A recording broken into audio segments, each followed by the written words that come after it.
Hello, and welcome to Birch Creek Farm.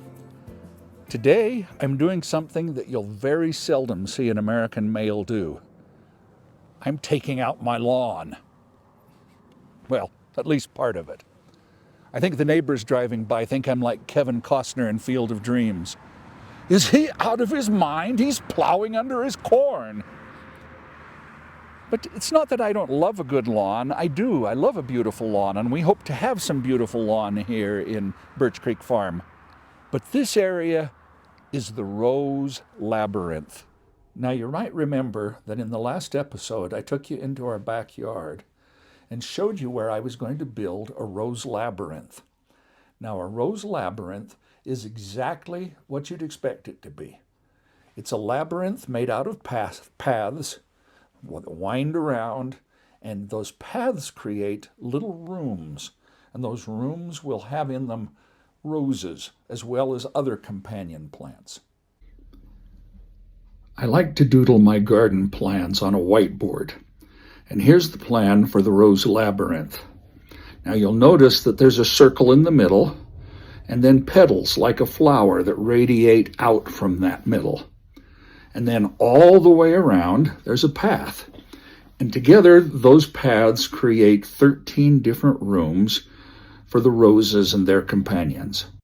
Today, I'm going to want to show you how we're making the labyrinth. We're just getting started on it. But before we do that, I want to tell you some of the things that are going on in our life. It's springtime here at Birch Creek, and we have our daffodils have been out.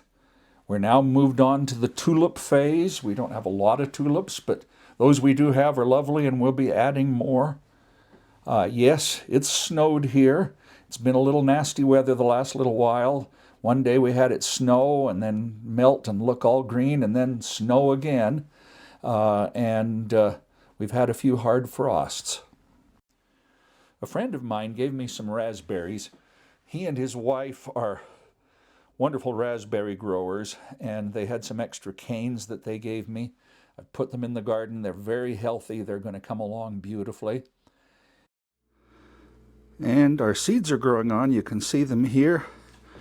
These are the snapdragons. Put my finger there so you can see how big they are. They're getting along really well. We've got Verbena bonariensis over here. And more snapdragons. And here are our giants. These are our tomatoes and cabbages. I have a dear friend who gave me a peony from her garden. She got it from her mother's garden, who got it from her grandmother. So it's her great-grandmother's peony. What a wonderful, magical thing plants are. And peonies are among the best. And we went down to Utah, to the Tulip Festival at Lehigh. We got to see my family, and we saw beautiful, beautiful tulips. The biggest thing that's happened to me for a long, long time is that I'm now retired. After 40 years in higher education, 21 of them at BYU, Idaho, we celebrated my retirement in grand style. I was so touched by my friends and the things they did for me as part of my retirement. My sister says retirement is when you work harder for less money, and that's certainly been what's happened to me the last couple of weeks. Let's go on and look at what's happening in the rose labyrinth.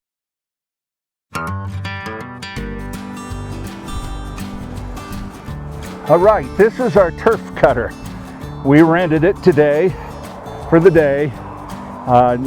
Not do this enough to be worth buying one, and so we rented this. This has a mechanism down here. You start it up and it goes and it cuts into the turf and then cuts off a slice about 12 inches. You can get an 18-inch one, but they're just a little harder to push around. I'll start it up and show you how it works.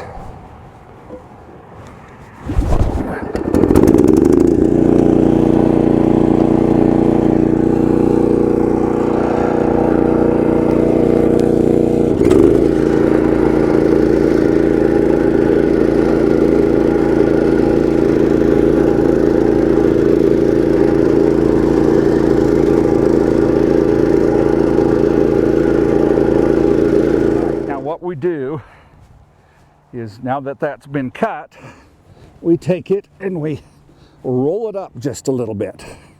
Flip it over, roll it. Want to make a nice little roll that we can haul out to the sod. We call it a ziggurat, or sod ziggurat. Just cut this off here, and there we are. And this is our wheelbarrow.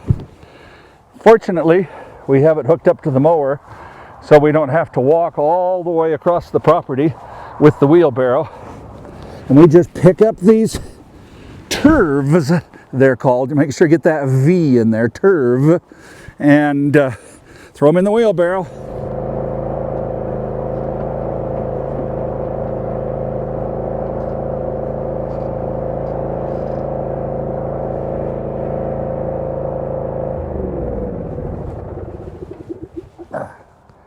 So in the foreground, you see our ziggurat. It's not really a ziggurat yet, but it's starting to grow. We take our turf and we roll it out.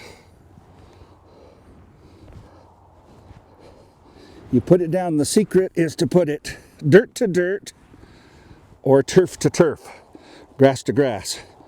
If you do that, this whole thing will rot and become just beautiful topsoil in about a year. By next year, you'll be able to take your shovel, scrape away some of the grass that's growing on top of it and get some beautiful topsoil out of it. When Evelyn asked me what she should tell the neighbors we're making in our backyard, I told her to tell them that we're making crop circles. Now, that's not entirely a joke.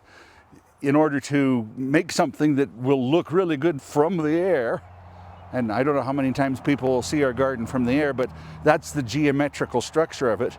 It does take geometry to do it. You have to do a lot of measuring. You have to transfer what you've written on your doodles into real measurements. And this, of course, is the circle that we have here. The other thing I have to confess is, even though we showed you how to do it with the machine, that was taken about a week ago, but we've learned better how to do it. I don't know whoever gave me the idea of rolling up the sod turves.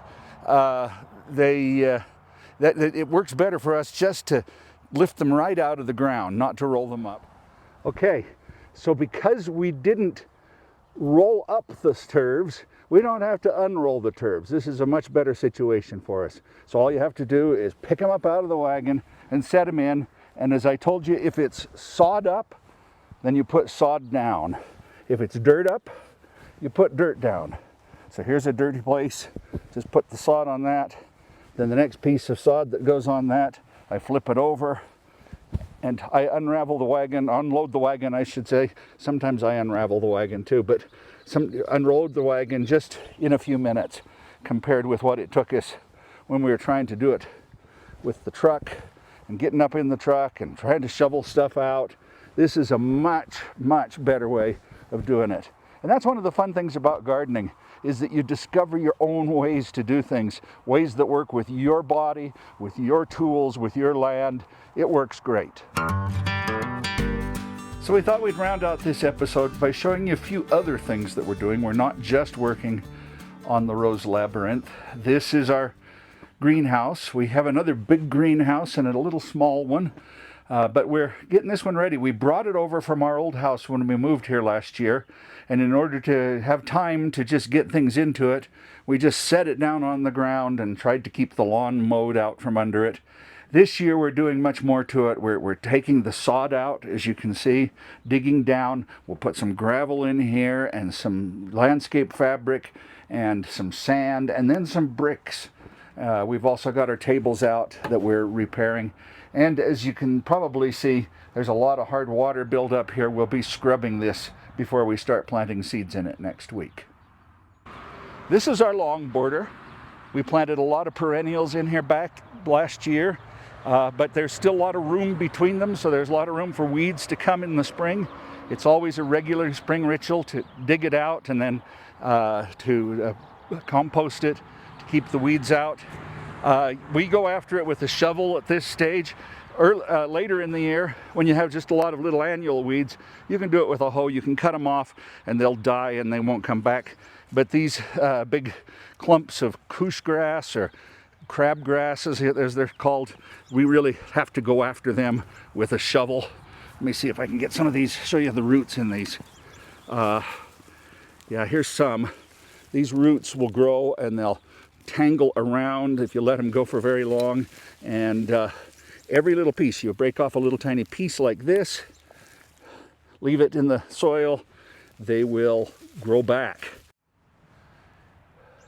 So I didn't think I'd have enough to do just doing the rose labyrinth this spring, enough to keep me out of the bars. And so I decided to order 100 of these little fellows. These are yews. They're Hicks yews, Taxus baccata hicksii. They're an American variety, and they're a little, quite a bit actually, hardier than an English yew. I've got 100 of them here, and we're planting them, and I'll show you how we plant them here in just a minute.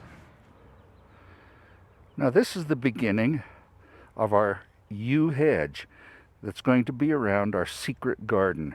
And you'll have to see how this grows as it goes along. You'll notice I'm using a hose to mark out the space where it's going to go. And 100 of these will go around here, and we'll be excited to see them grow. Spring is a time of change for us. It's a wonderful change. And it comes on the earth and everything turns green, and then it turns white again, and then it turns green again, and eventually it's summer, what we've all been waiting for. Henry B. Eyring once said, "The purpose of change is to change us so that we don't resist change." Resisting change can be one of the most uncomfortable things we ever do. We have to be able to change with the seasons, to meet new adventures, to be who we are in the moment, and to become what God wants us to be.